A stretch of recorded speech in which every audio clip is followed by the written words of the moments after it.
पठाणी वेश, चिखलामध्ये तो सगळा चिकटलेला अंगाला असा सगळे, आणि तो पडून राहिलेला होता. दिवस उजाडायला लागल्यानंतर हे सगळे आपले जे सोल्जर्स आहेत ते त्याच्या भोवती गेले गन्स रोखून.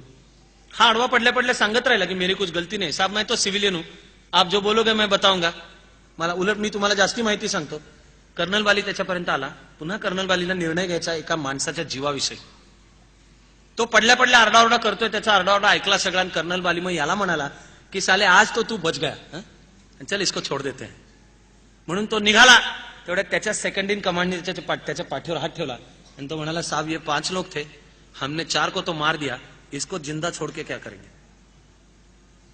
कर्नल बालीनी त्याच्याकडे 1 मिनिटभर पाहिलं, डोळ्यात डोळे, आणि फायनली आपल्या सेकंड इन कमांडला ऑर्डर दिली, किल. त्याच्या कपाळाच्या मध्ये पिस्तूल ठेवून त्याला मारण्यात आलं. पण मारल्यानंतर जेव्हा त्याचं प्रेत पालथं केलं तेव्हा मागे फुल्ली लोडेड AK-56 होती. त्यानंतर 5वीच्या प्रांतीची प्रेत ताब्यात घेतली, त्या सगळ्यांच्याकडे AK-56 होती. दहशतवादाशी लढाई म्हणजे किती गुंतागुंतीची आहे. आणि इथे पुण्या मुंबईमध्ये एअर कंडिशन खोल्यांमध्ये बसून ज्यांना दहशतवाद्यांच्या ह्युमन राईट्सची काळजी असते, ज्यांना फाशी जाणारा धनंजय चॅटर्जी म्हणजे कोणतरी संत पुरुष लागून गेला असं वाटत असतं, त्या मीडियाला हे शिकवलं पाहिजे. ते असो हे जे स्वयंघोषित काही इंटलेक्च्युअल्स आहेत. अवघड आहे ही लढाई, याला सावध समाज आवश्यक आहे. हा कमांडिंग ऑफिसर होता कर्नल बाली, चंडीगडच्या जवळ राहणारा, आणि युद्ध सुरू झालं त्यावेळेला रजेवर होता. त्याला आर्मीनी इन्स्ट्रक्शन पाठवली की ताबडतोब ड्युटी जॉईन करा.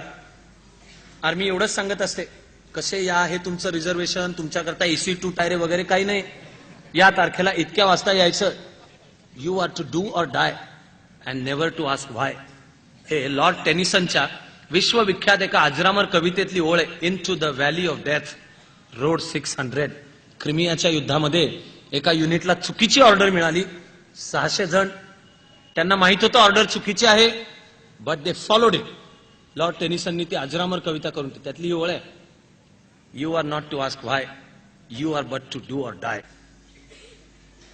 तसा हा कर्नल बाली अंगावर पूर्ण युनिफॉर्म घालून चंदीगडच्या रेल्वे स्टेशनवर आला आणि त्यांनी स्टेशन मॅनेजरला विचारलं की मला असं असं आहे, मी ड्युटीवर चाललोय, हे माझे इन्स्ट्रक्शन, मेरे लिए 1 सीट का इंतजाम करो.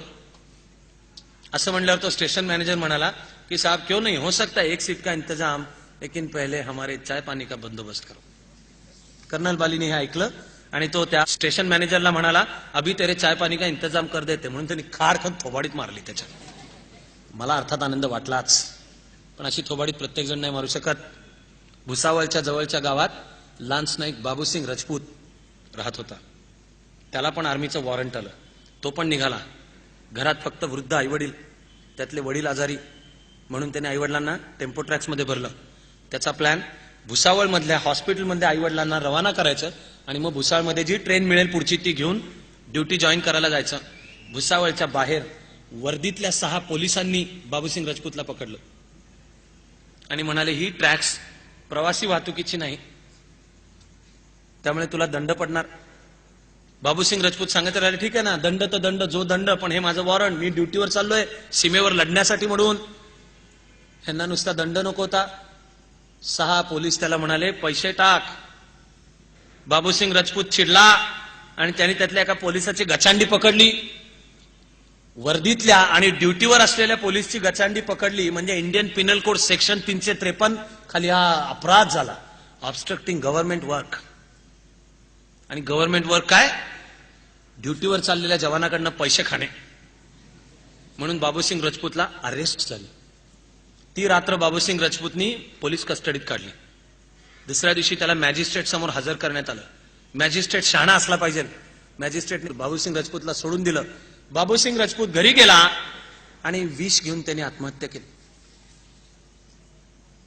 पाकिस्तानच्या गोळ्यांचा जो बेदरकारपणे सामना करू शकत होता, ज्याचा पराभव पाकिस्तान करू शकत नाही, त्याचा पराभव आमच्याच देशातला भ्रष्टाचार करू शकतो. गाईसालला त्याच वर्षी एक ऍक्सिडेंट झाला. ऍक्सिडेंटमध्ये 550 जण मेली. 550तली 450हून जास्ती जण ईशान्य भारतामध्ये ड्युटीवर चाललेले भारतीय जवान होते. एकाच रुळांच्या वर समोरासमोरून आलेल्या 2 फास्ट ट्रेन्स आल्या आणि टक्कर झाली. कशा आल्या, दिल्लीकडून आसाममध्ये जाणारी जी ट्रेन अप ट्रॅकवरनं जायला पाहिजे होती ती डाऊन ट्रॅकवरनं आली. त्याच वेळेला डाऊन ट्रॅकवरनं दुसरी ट्रेन होती. ज्या स्पॉटला गाईसाला ऍक्सिडेंट झाला त्याच्या 3 स्टेशन्स अलीकडे 90 किलोमीटर अंतर ही चुकीची ट्रेन क्रॉस करत आली आहे. तिथे जो एक लाईन्समन होता ज्यांनी फक्त खटका ओढून ट्रॅक बदलायचा होता तो लाईन्समन दारू पिऊन पळून गेलेला होता.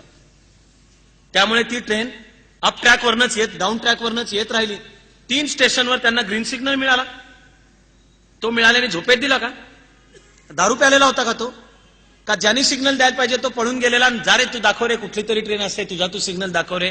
कर्तव्य चुकवणारं राष्ट्र ज्याची ख्याती हजारो वर्षांच्या वैभवामध्ये जर असेल की ही माणसं दिलेला शब्द पाळणारी आहेत, आपलं काम करणारी आहेत. ऍक्सिडेंट 450 भारतीय जवान मेले.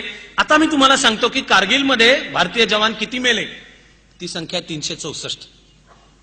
1.5 महिना जी लढाई चालली त्या लढाईमध्ये मेले 364. एक दिवस ड्युटीवरनं लाईन्समन पळून गेला आणि तिघांनी चुकीचा सिग्नल दाखवला. अपघातामध्ये मेलेले भारतीय जवान आहेत 450. आपला जास्ती मोठा शत्रू पाकिस्तान नाहीये, चीन नाहीये. आज आम्ही आमचे जास्ती मोठे शत्रू होऊन बसलेलो आहोत आणि युद्धाच्या कहाण्या ऐकायच्या आणि पराक्रमाचे विचार करायचे. याचा अर्थ सगळ्यांनीच लष्करात गेलं पाहिजे असं नाही. आपण जगतो हा क्षण लढाईचा क्षण आहे. आम्ही चाणक्य मंडलमध्ये त्याचं एक सोपं उत्तर शोधलंय. सगळ्यांनी आर्मीत जायचंय काय? नाही जायचंय. पण सगळे करू शकतात असं काय आहे? तर आम्ही स्वतःला ओळखू शकतो. ते ओळखून कामाचं क्षेत्र निवडू शकतो. त्या क्षेत्रात उत्तम आणि प्रतिभावंत काम करणे हीच देशसेवा आहे. उत्तम प्रोफेशनल असणे हीच देशसेवा आहे. देश कोणीतरी 2-4 कोणीतरी नेते निघतात म्हणून मोठा होत नाही. करोडोच्या संख्येने सामान्य माणसं सामाजिक एकात्मतेसहित एकत्र काम करतात तेव्हा नव्या सुवर्णयुगाची स्वप्न पडतात. नव्या सुवर्णयुगाची स्वप्न आम्हीही पाहतो.